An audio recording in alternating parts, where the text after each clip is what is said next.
자, 반갑습니다. 대구 한의대 김승삼 교수입니다. 박수가 없어요.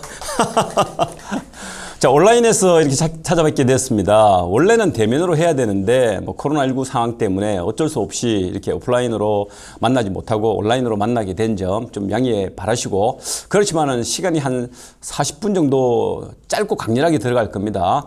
부족한 부분이 많더라도 여기에서 최대한 제가 할 수 있는 리액션을 크게 해줄 테니까 화면에서 여러분들 저를 보면서 여러분들도 역시 따라서 저에게 많은 긍정 에너지를 보내주시면 제가 거기에 따라서 보답을 2배, 아니 4배, 아니 5배까지 빵빵하게 여러분들에게 힘을 좀 실어드리겠습니다. 오늘 강의의 제목은 내 마음의 빛을 찾아서. 자, 크게 한번 따라해 보시겠습니까?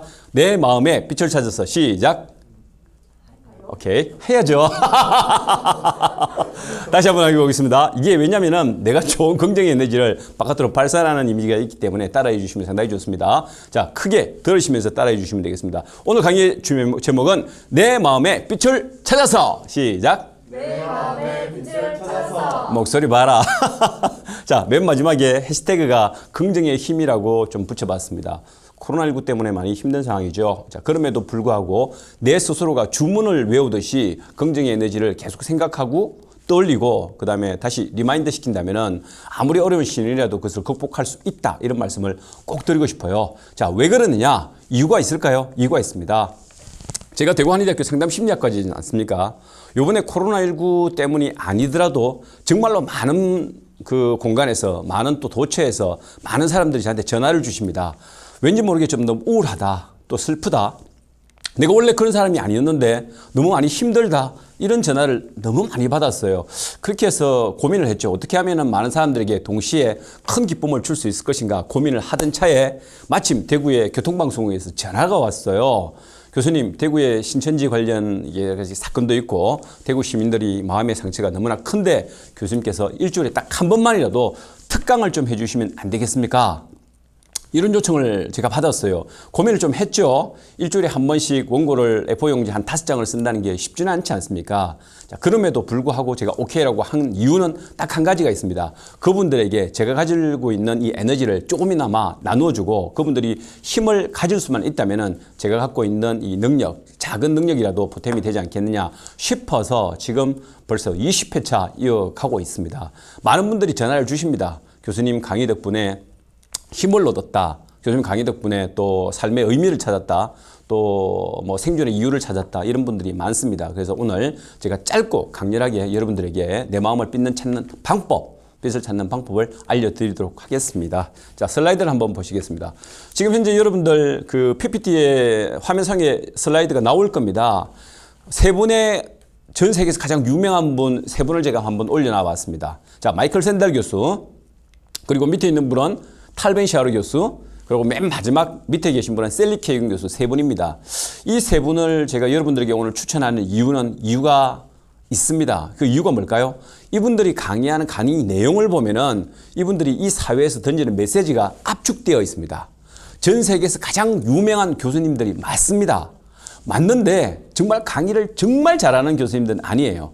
근데 왜 제가 소개를 시켜드리냐?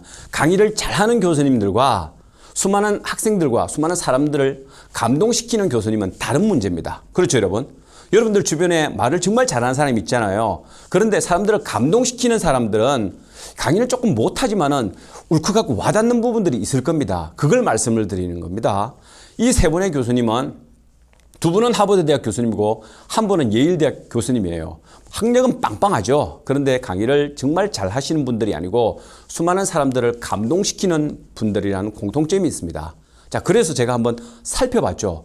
도대체 강연 내용 속에 어떤 의미가 담겨 있을까 살펴보니 저도 깜짝 놀랐습니다. 너무 어려운 주제도 아니고 그렇다고 너무 평범한 주제도 아니에요. 그냥 우리가 일상에서 들을 수 있는 아주 평범한 이야기들인데 그게 내 가슴을 찡하고 울린 겁니다.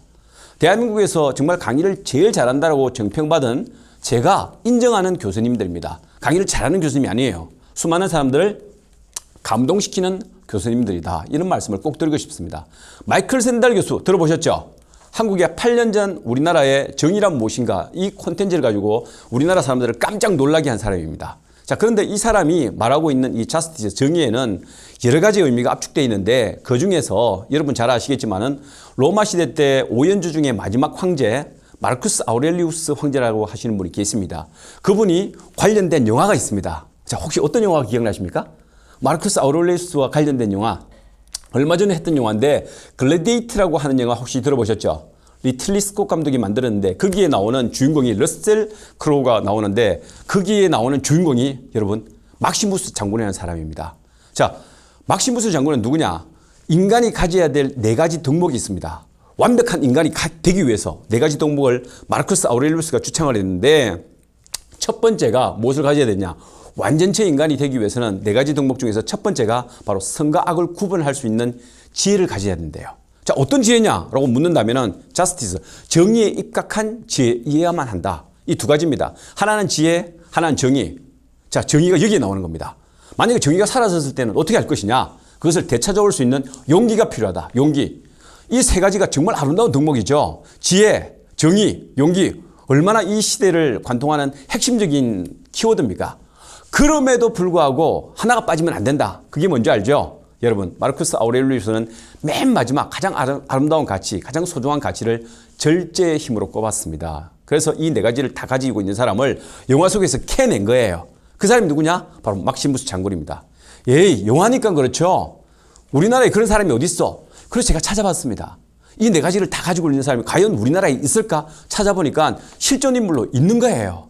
그 사람이 바로 이순신 장군입니다. 여러분, 저를 한번 딱 화면 속에서 좀 보시겠지만은 정면에서 한번 보시고 제가 측면에서 살짝 보여드리겠습니다. 한번 보시죠. 어떻습니까? 내 몸에서 풍기는 아우라가 학자의 포스가 풍깁니까? 국방부 포스가 풍깁니까? 2가지를 한번 비교해놓고 보시죠. 짧은 머리, 딱 부러진 어깨. 여러분들한테 보여드릴 수는 없지만 가슴 속에 장착된 변형된 식스팩이 있습니다. 피부색이 국방색이에요. 이 비주얼을 종합해보면은 나의 첫인생이 교수라고 이야기하는 사람 아무도 없습니다. 제가 어디 강의하러 가면요. 교수님 만나 소리를 안 해요. 왜? 첫 인상이 국방부 포스가 풍기기 때문에 그런 거죠. 자, 그런 제가 제일 존경하는 멘토 한 분을 꼽으라 그러면 바로 이순신 장군입니다. 앞서 제가 말씀드렸던 이 4가지 덕목을 완벽하게 다 가진 분이 누구냐? 바로 이순신 장군입니다. 지혜도 있죠. 정의로움도 있죠. 용기도 있죠. 스스로를 통제할 수 있는 절제의 힘도 있는 겁니다. 세계 어디에서 가장 유명하다라고 이야기하는 막시무스 장군을 사실 마르쿠스 아우렐리우스가 인간의 완전체 인물로 등장시켰지만 우리나라에서는 그런 인물이 있는 거예요. 자, 그래서 저는 생각했습니다. 저희 멘토는 누구를 삼을까 고민을 하다가 저는 이순신 장군을 과감하게 선택했습니다. 마이클 샌달 교수가 우리들에게 던지는 이 작은 키워드 하나, 정의에는 이 4가지가 모두가 다 압축되어 있는 의미 있는 삶의 이정표다. 이런 말씀을 꼭 드리고 싶습니다.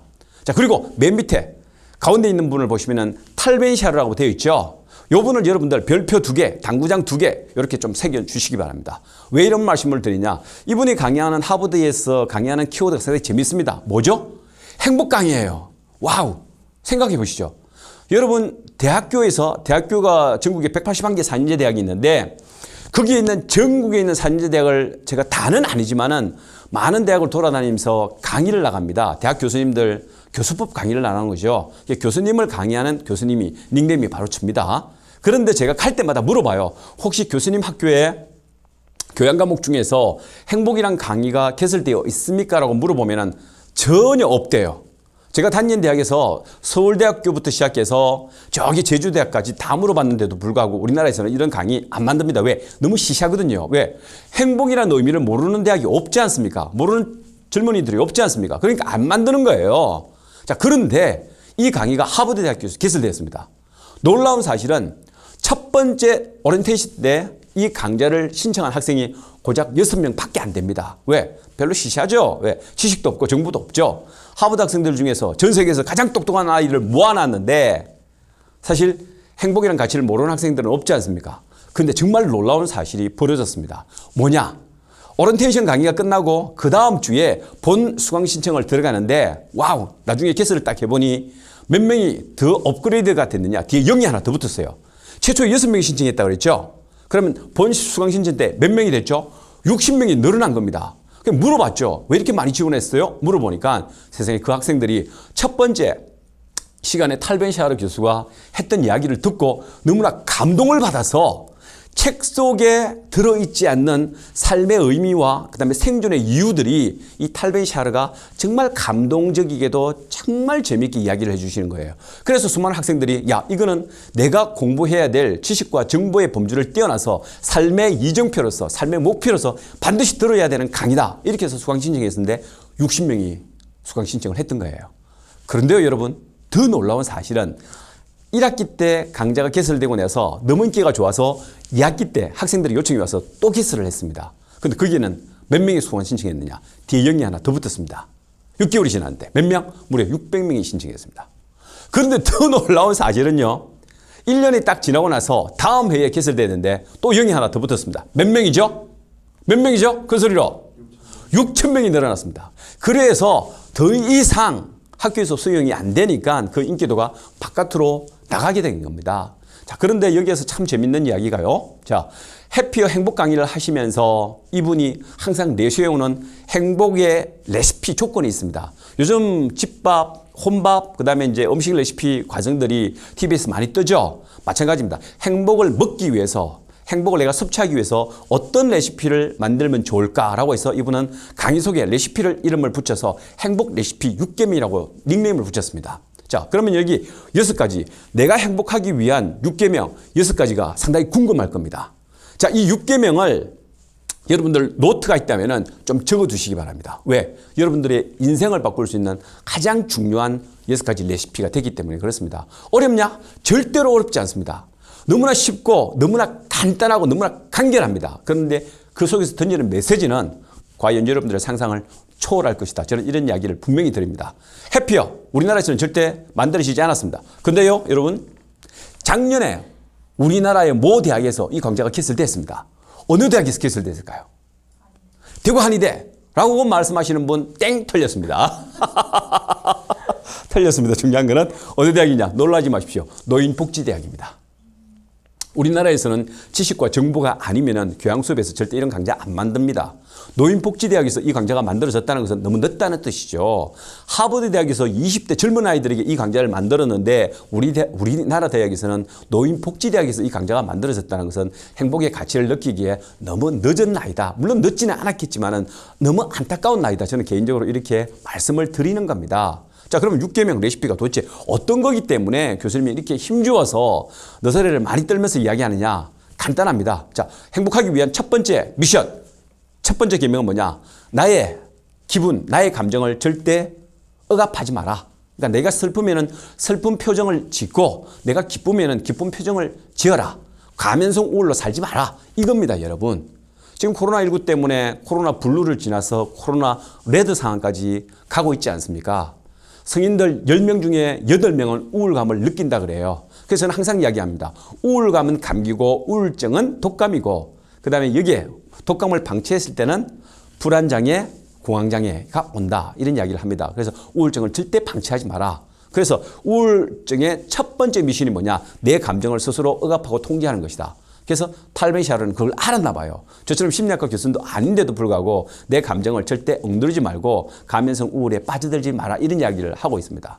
자, 그 다음에 두 번째 행복 레시피는 뭐냐? 이겁니다. 나의 행복이 내 호주머니에 들어가 있는 돈의 총량과 내가 갖고 있는 사회적 지위에 절대 있지 않다. 이걸 꼭 집어서 이야기하고 있습니다.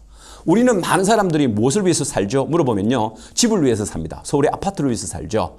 그리고 많은 돈을 위해서 삽니다. 권력과 명예를 위해서 삽니다. 자, 그런데 돈을 많이 벌었습니다. 그런데 그 돈을 활용하지 못하고 적절하게 잘 사용하지 못한다면 삶의 의미가 없겠죠. 그래서 여기에 탈 벤샤르는 꼭 집어서 이야기해주고 있어요. 행복이라는 것은 꼭 돈과 그 다음에 사회적 지위에 있는 것은 아니더라.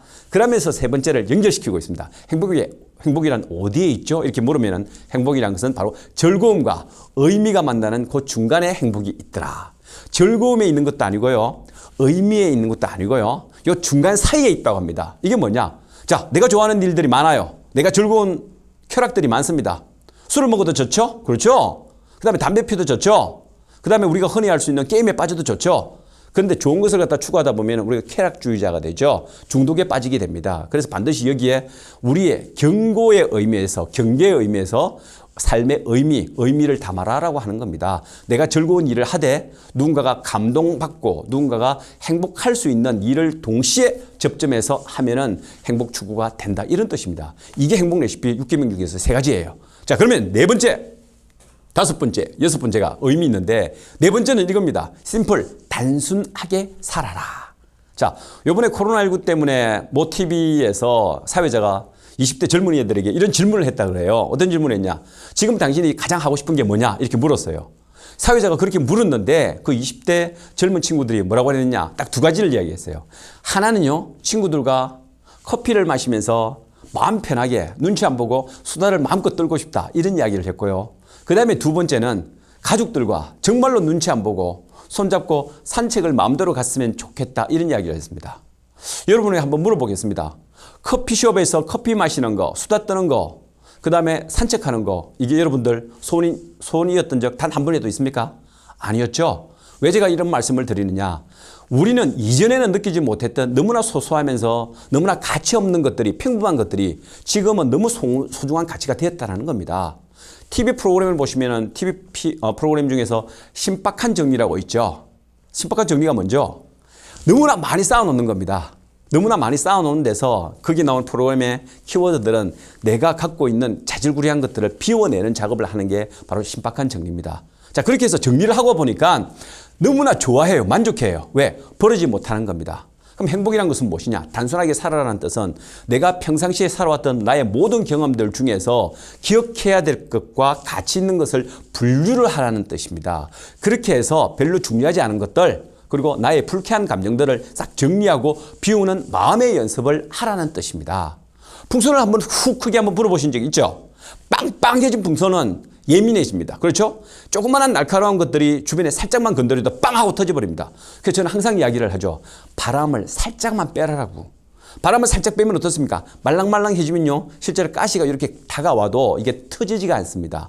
그래서 탈베 샤론은 이야기하고 있습니다. 심플하게 살아라는 뜻은요, 단순하게 살아라는 뜻이 아니고 내 마음을 비워내라, 드러내라, 이런 의미로 받아들이시면 되지 않겠느냐라고 생각합니다. 그 다음에 5번째는 이겁니다. 뭐냐? 몸과 마음은 2개가 아니다. 뭐다? 1개다 이겁니다. 여러분들 많이 피곤하시죠? 많이 힘드시죠? 자, 그러면 여러분들도 저한테 이런 제안을 했습니다. 부산에서 뭐 강의를 갔는데 거기서 저한테 즉흥적인 질문하는 거예요. 교수님, 저는 지금 너무 우울해요. 우울 지수가 0에서 10까지 따진다면 한 7에서 8 정도가 되는데 지금 이 우울한 기분을 단박에 끊어낼 수 있는 교수님의 솔루션 한 가지만 주십시오. 이러는 거야. 자, 이걸 갖다가 완벽하게 솔루션을 해결할 수 있는 사람은 딱 한 사람밖에 없습니다. 그게 누구죠? 저입니다. 만약에 여러분들이 이걸 듣고 싶으면 그냥 들을 수는 없어요. 1인당 500원을 여기 사회복지재단이나 아니면 평생교육원에 주시든지 아니면 돈을 못 넣을 것 같으면 방송 지금 보고 있지만은 박수를 한번 야무지게 한번 쳐주시죠. 지금부터 시작. 오케이. 감동적입니다. 돈은 끝까지 안 내겠다는. 뭐 어쩔 수 없죠. 뭐 그렇다고 제가 강요를 받을 수 없고. 자, 지금부터 짧고 강렬하게 여러분들에게 지금 여러분들이 제시한 여러분들의 그 우울한 기분을 완벽하게 해소시켜 줄 수 있는 솔루션 한 가지 미션을 드리겠습니다. 자, 저를 한번 봐보십시오. 카메라 앵글 잘 찍으시기 바랍니다. 왼손 있죠? 오른손이 있을 겁니다. 그 중에서 왼손에 한번 집중해 주십시오. 자, 왼손이 뭐냐? 왼손을 살포시 한번 말아줘 보시겠습니까? 자, 다시 한번 주먹을 젓다가 폈다가 한번 해보십시오. 주먹을 폈다가 주먹을 살포시 말아줘 보십시오.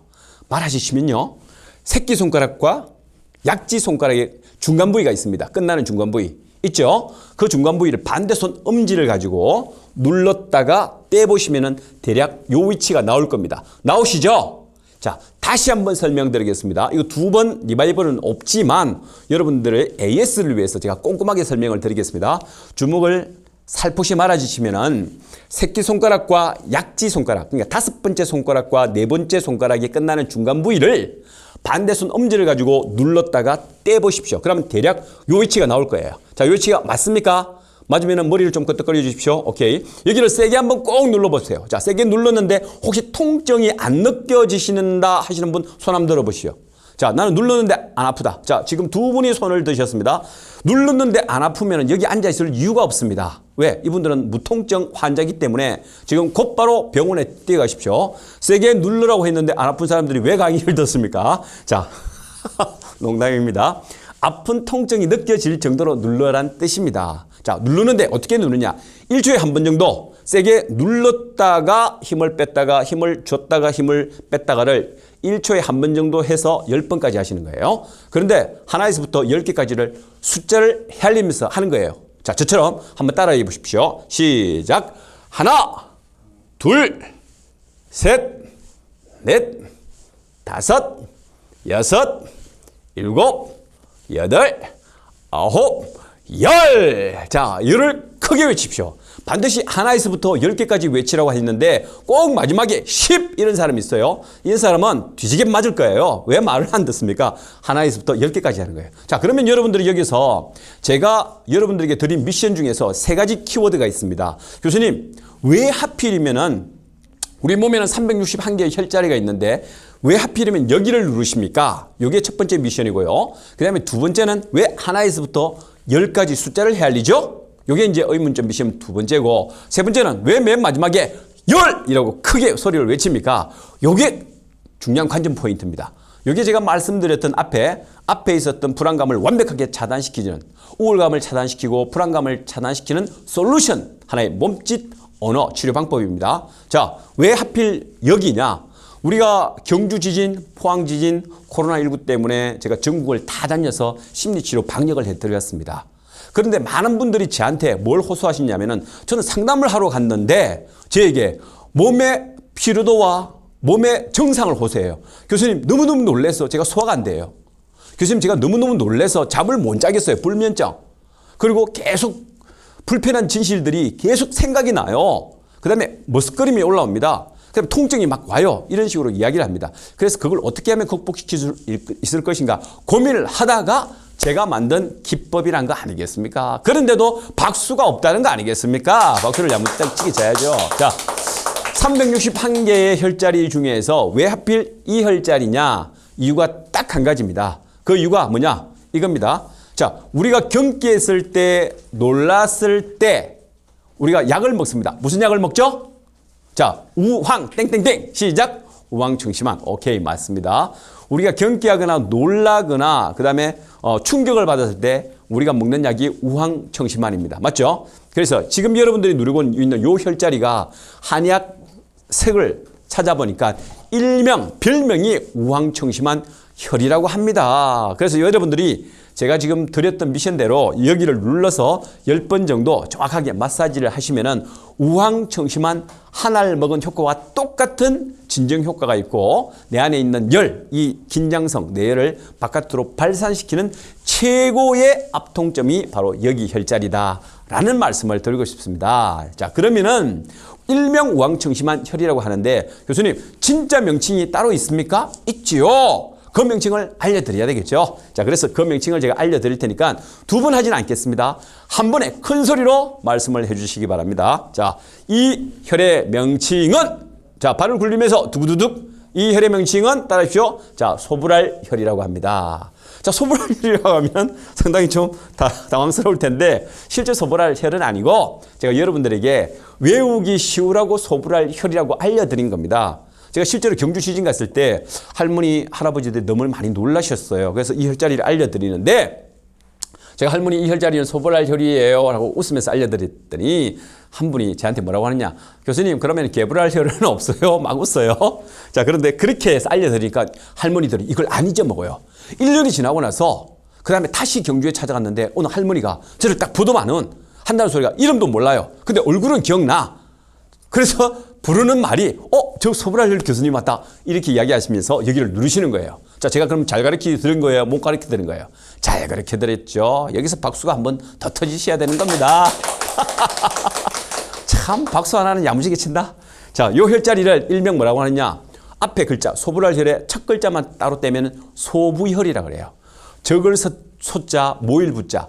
부자는 모인다는 혈인데 모인다는 것은 중요하다는 뜻이에요. 그래서 여기가 강경의 원혈이라고 합니다. 진정 효과가 있습니다. 실제로 면접 보려고 준비하는 친구들, 면접 보려고, 그 다음에 시험 치기 직전에 있는 사람들, 그 다음에 우울증과 불안감 때문에 계속해서 그 불안감들이 계속해서 리마인드, 생각이 난다라고 하시는 분들은 여기를 누르시면서 하나에서부터 10개까지 숫자를 헤아리시면은 완벽하게 통제가 된다. 왜 그럼 하나에서부터 10개까지 숫자를 해느냐? 우리 뇌는요, 바보예요.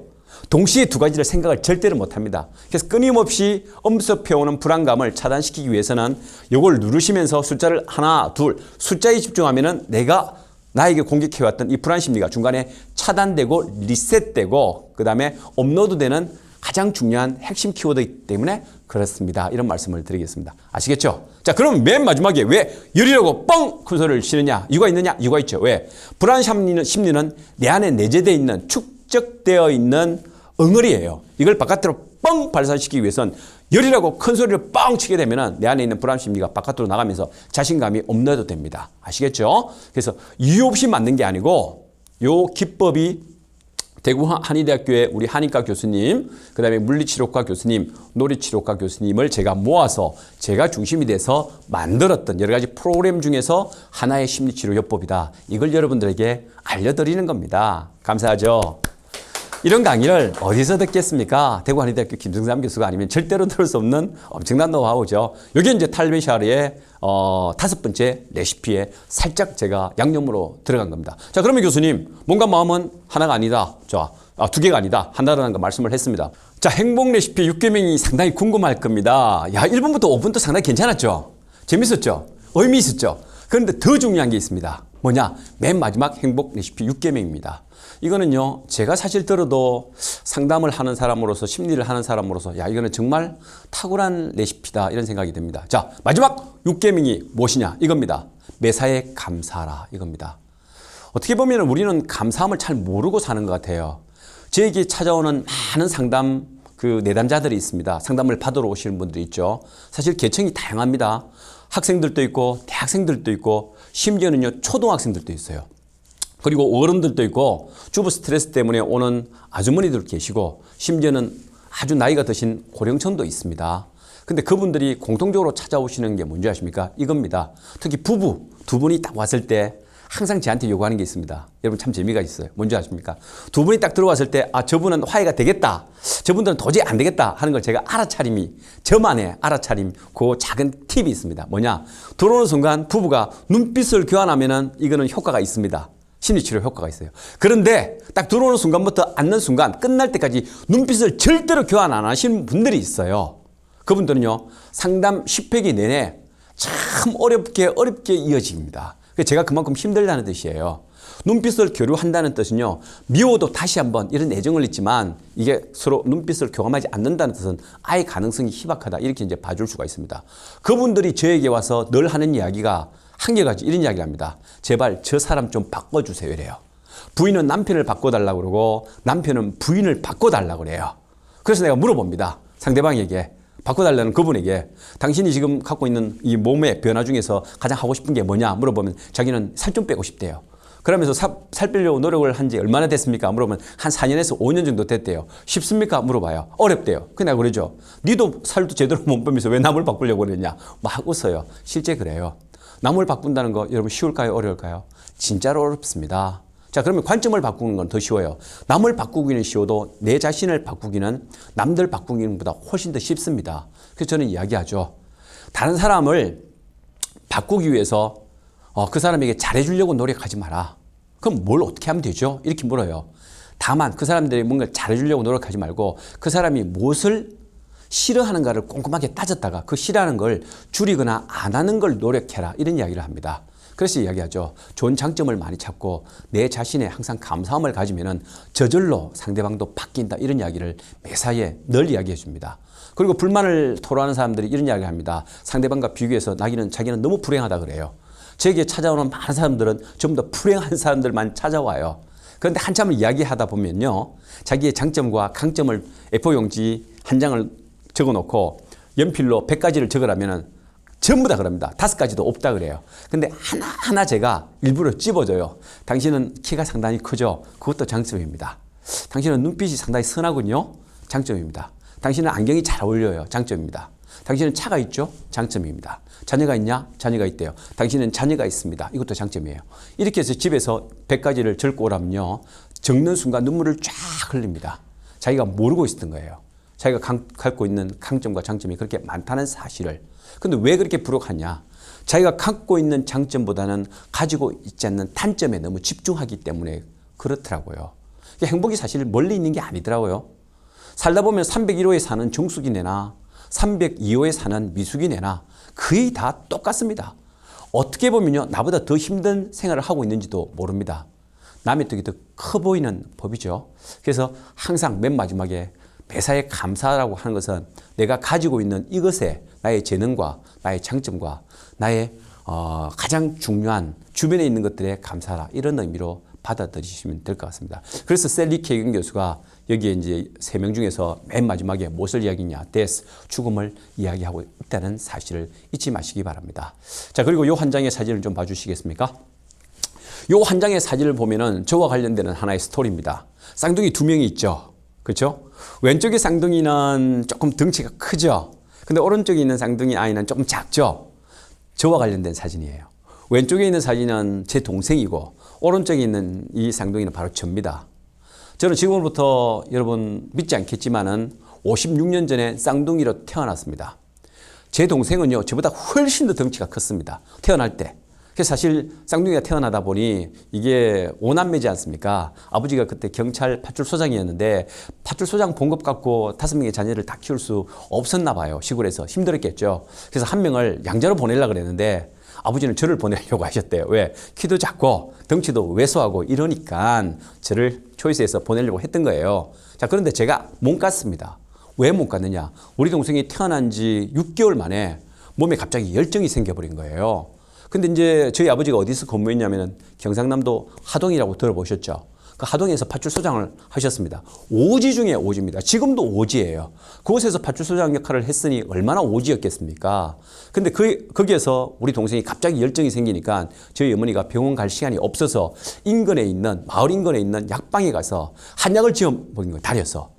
상상을 해보시오. 열을 떨어뜨려야 되는 그 처방에 한약을 지어서 열정을 도지게 했으니 그 아이에 있는 모든 신경세포가 갑자기 마비가 된 거예요. 특히 뇌세포가 마비되기 시작해서 실제로 6개월부터 1년 동안 몸에 서서히 신경세포가 마비되면서 식물인간이 서서히 됐습니다. 1년 동안 완벽하게 식물인간이 됐죠. 나중에 조금 3살, 4살 키우고 보니 아이가 좀 이상하더래요.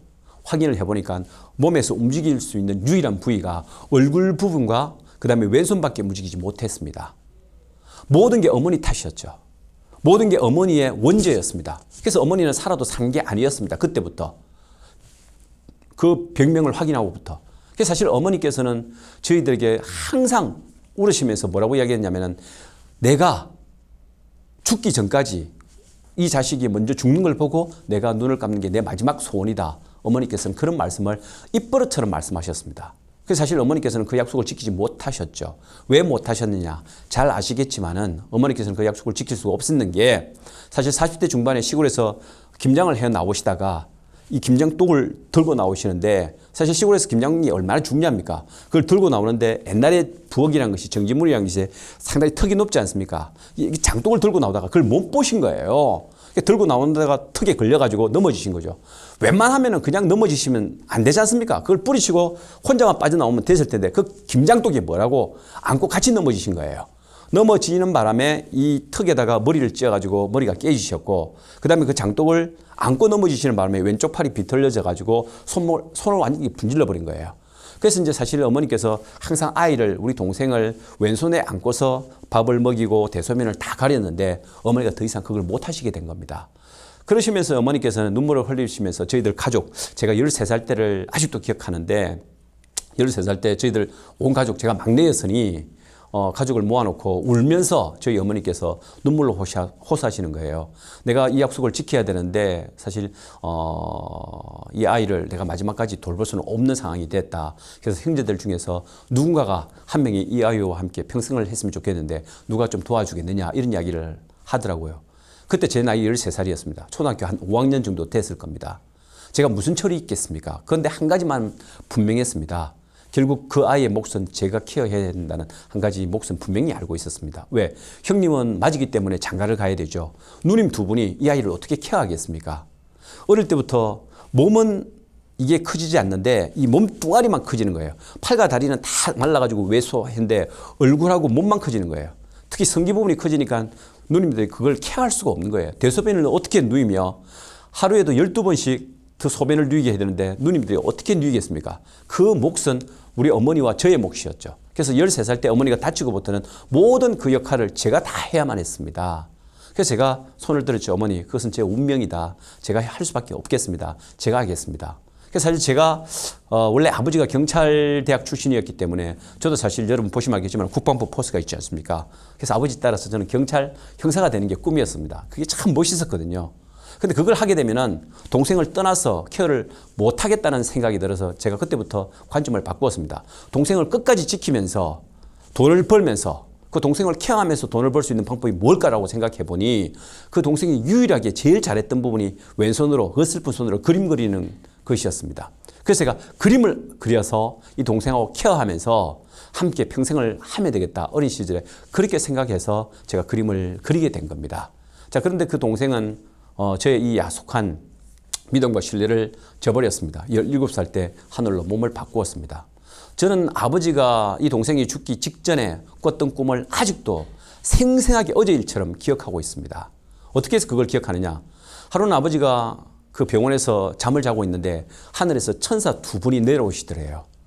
너무나 생생합니다. 천사 두 분이 내려오시는데 꽃가마를 가지고 내려오시더래요. 그래서 천사 두 분께서 너희 이제 저희 동생이죠. 동생 이름을 부르시면서 너희 아들을 데려가야 되겠다. 이렇게 말씀을 하시더래요.